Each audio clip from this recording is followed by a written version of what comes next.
안녕하십니까.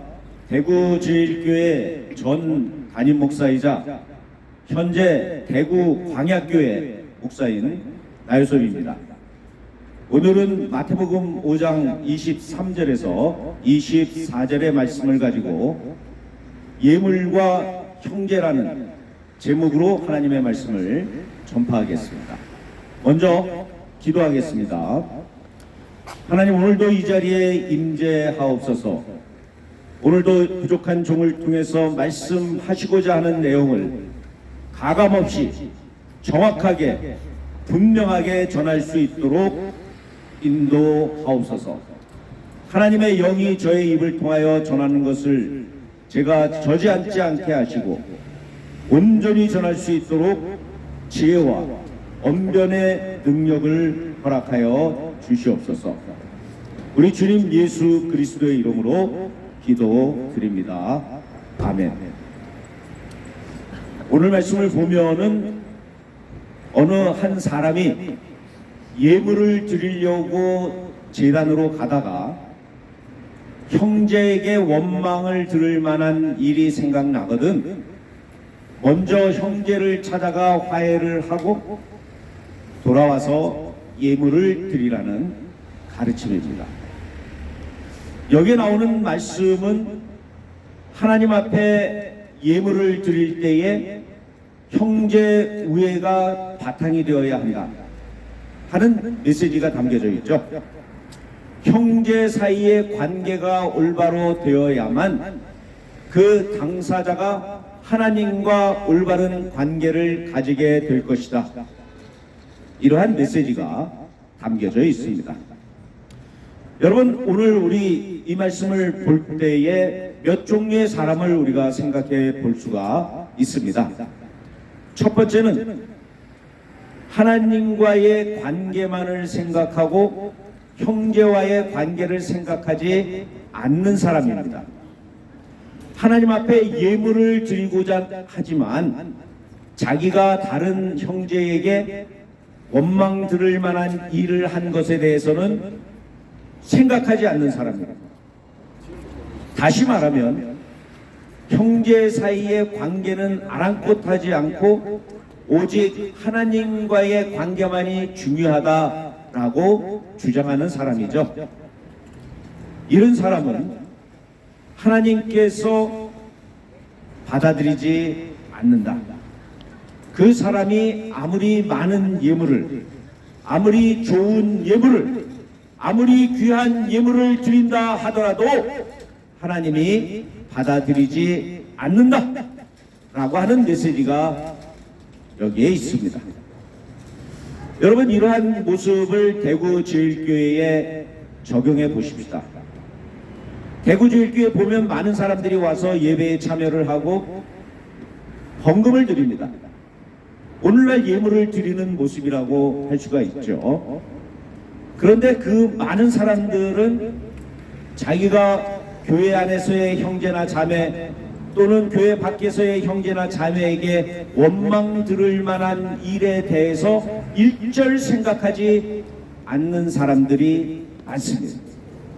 그저 하나님 앞에 나와서 예배 드리고 그 가운데 자기가 아끼는 재물, 돈을 헌금으로 드리면 하나님께서 기뻐하실 것이다.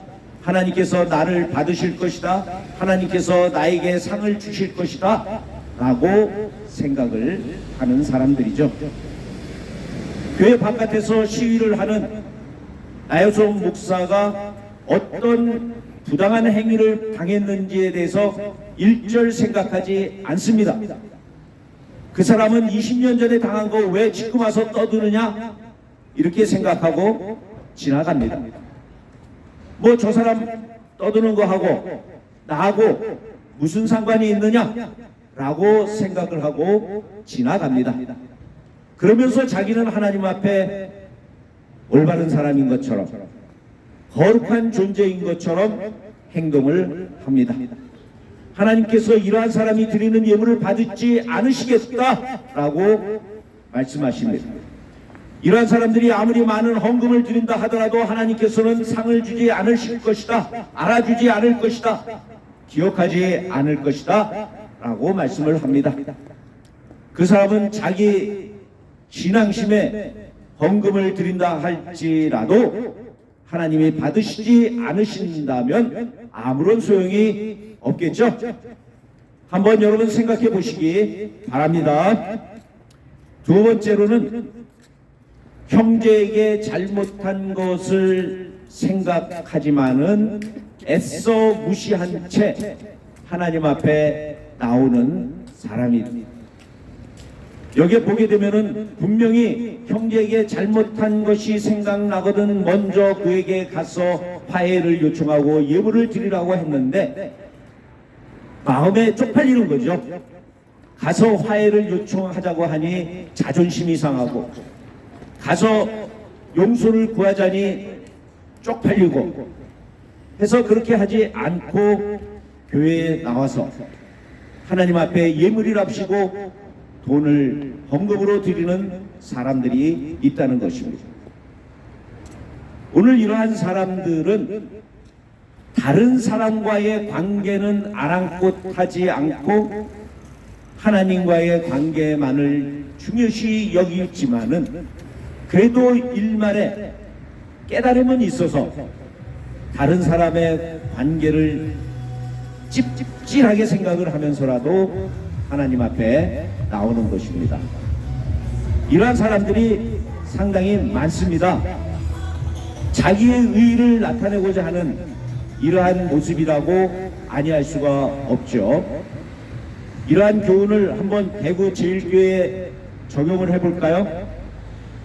오늘날 교회의 기득권인 사람들, 이런 사람들이 여기에 대부분 해당이 됩니다. 그들은 자기가 직접 밖에서 떠들고 있는, 시위하고 있는 나혜손 목사에게 해를 가한 것이 없다라고 생각을 하지만 신경을 쓰지 않을 수가 없죠. 왜냐하면 자기네 선친 때 또는 자기의 선배 교인들이 나혜손 목사에 대해서 부당한 대우를 하고 시무해임을 시키고 불의한 방법으로 쫓아냈다고 하는 것을 어느 정도 알고 있기 때문입니다.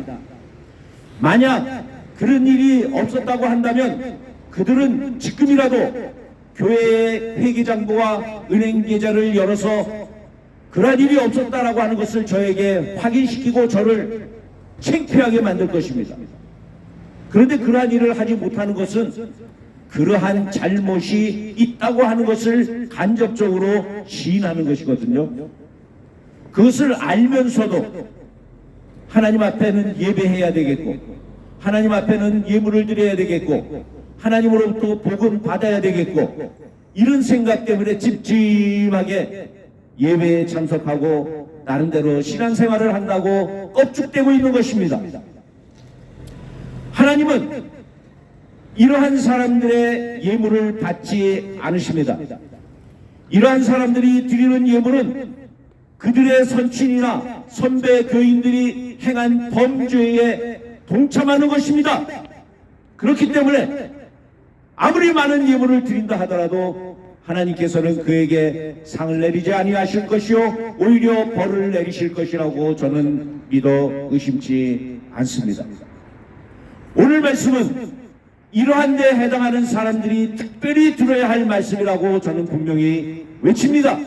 제가 외치는 것이 아니라 하나님께서 저에게 말하라고 지금 명령하고 계시기 때문에 저는 말하고 있습니다. 여러분, 대구 제일교회 기득권 세력에 있는 여러분, 20년 전에 저를 시무해임시키고 불법적으로 돈을 인출하여 뇌물로 뿌려 악한 행위를 한 것이 시간이 지난다고 없어지는 줄 아십니까? 여러분들 머리 위에 악한 결과로 쌓이게 될 것입니다. 여러분, 오늘도 다시 한번 불교의 가르침을 한번 제시해 볼까요? 우리가 잘 아는 대로 색 즉 시공, 공 즉 시색이라고 하는 유명한 교훈이 있습니다. 보이는 것을 바라보는 순간 허무한 것이고 허무한 곳에 곧 보이는 것들이 있다라는 그런 의미이겠죠. 여러 가지로 해석이 되지만 이러한 해석도 가능합니다. 원인을 추구할 때에는 공허하다. 다시 말하면 과정을 추구해야 된다는 것입니다. 여러분들이 하나님 앞에 나와서 예배드리고 예물을 드리는 그러한 결과만이 중요한 것이 아니라 거기에 이르기까지 형제 우애를 다지라고 하는 과정, 그것 또한 너무나도 중요하다는 것을 의미하는 것이 아닐까요? 자, 마지막으로 세 번째 종류의 사람들이 이 본문에서 유추됩니다. 그들은 자기가 형제에게 잘못한 것을 깨닫고 먼저 형제에게 가서 화해를 하고 나서 하나님 앞에 예물을 드리는 사람들입니다. 이러한 사람들은 예수 그리스도의 가르침을 올바로 행하는 사람들이죠. 형제의 관계도 중요하고 그것을 바탕으로 해서 하나님과의 관계를 추구하는 사람들입니다. 이러한 사람들은 다른 사람도 살피고 자기도 살피고 더 나아가서 하나님과의 관계를 살피는 온전한 제자들이라 할 수가 있죠. 여러분, 이러한 사람들이 과연 얼마나 있을까요? 물론 저도 그 수준에 다다르지 못하고 있다는 것을 고백하지 않을 수가 없습니다. 저도 부족합니다. 그러나 예수님께서 제자들에게 가르친 그 내용을 따라 살고자 노력하는 가운데 오늘 이 말씀을 여러분들에게 전하는 것입니다. 이 말씀을 대구 제일교회에 한번 적용해 볼까요? 대구 제일교회 여러 사람들은 20년 전에 나요손 목사를 내어줬던 그 악한 행위를 기억하고 있습니다. 그들은 저를 인정해서 저를 돕고 격려하고 여러 가지 위로의 말씀을 또 기도를 해준 사람들입니다. 당시에는 힘이 부족해서 졌지만은 이것이 하나님 앞에서 바르지 못하는 것을 끝까지 생각을 하고 오늘도 저희들을 만날 때마다 미안해하고 힘이 되지 못해서 죄송하다고 말을 합니다. 저희는 그들에게 조금도 부담감을 주지 않습니다. 왜냐하면 저는 하나님이 내게 명령하신 대로 행하는 것이고 또 그들은 그것을 보면서 함께 걸어 주었기 때문입니다. 함께 해준 그 자체만으로도 얼마나 귀한 일입니까? 그러나 그분들에게 제가 다시 한번 하나님의 말씀을 바탕으로 해서 전하고 싶습니다. 이는 여러분들이 드린 헌금이 정말 하나님의 뜻대로 올바로 사용되고 있는지 확인될 때까지 헌금하기를 멈추십시오. 더 나아가서 나요손 목사를 불의한 인출로 뇌물로 시무해임 시킨 것을 확인할 때까지 과연 그렇게 했는지 안 했는지 했다고 한다면 철회해야 할 것이고 하지 않았다고 한다면 제가 회개해야 되겠습니다만 그것이 확인될 때까지 헌금하는 것을 멈추십시오. 그것이 예수님의 가르침을 따라 살아가는 것이고 하나님의 백성으로 살아가는 것입니다.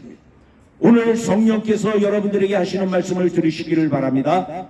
귀 있는 자는 들을지어라. 하지만 여러분 가운데 얼마나 많은 사람들이 들을 귀를 가지고 있는지 성령의 말씀을 듣는지 저는 모르겠습니다. 결론을 맺겠습니다. 제가 지금 설교하고 있는 시위를 통해서 설교하고 있는 이 장소는 거대한 100주년 기념관 앞입니다. 그래서 제가 전하는 말씀이 이 벽, 성벽과도 같은 이 벽에 반사되어 많이 퍼지지 못합니다. 하지만 저는 하나님께서 영적으로 이 벽을 넘어 많은 사람들에게, 많은 대구제일교회 교인들에게 전달시켜 주실 것을 믿습니다. 이 100주년 기념관에 대한 저의 지분도 있습니다. 저는 이 건물을 짓기 시작하면서 앞장서서 3천만 원의 헌금을 드린 적이 있습니다. 그 이후에 다른 교인들이 자발적으로 헌금을 얼마나 드렸는지는 모르겠습니다만 제가 드린 것 이상으로 드린 사람이 있다고 한다면 나와 보십시오. 저는 제가 심해임을 당한 다음에 그 3천만 원을 돌려달라고 한 적이 있습니다. 교회는 거부했죠. 이전에 돌려준 적이 있음에도 불구하고 거부를 했습니다. 한 번 드린 헌금 돌려줄 수 없다는 명분으로 거절을 당했습니다. 그렇기 때문에 제가 여기에 드린 헌금이 지금도 잠자고 있습니다. 저는 여기서 외칠 자격이 있다는 말입니다. 여러분들도 여러분들이 드리는 헌금 정말 형제에게 잘못한 것이 있거든 화해를 했는지, 그리고 하나님 앞에 드렸는지 깊이 생각해 보시기 바랍니다. 오늘도 들어주셔서 대단히 감사합니다.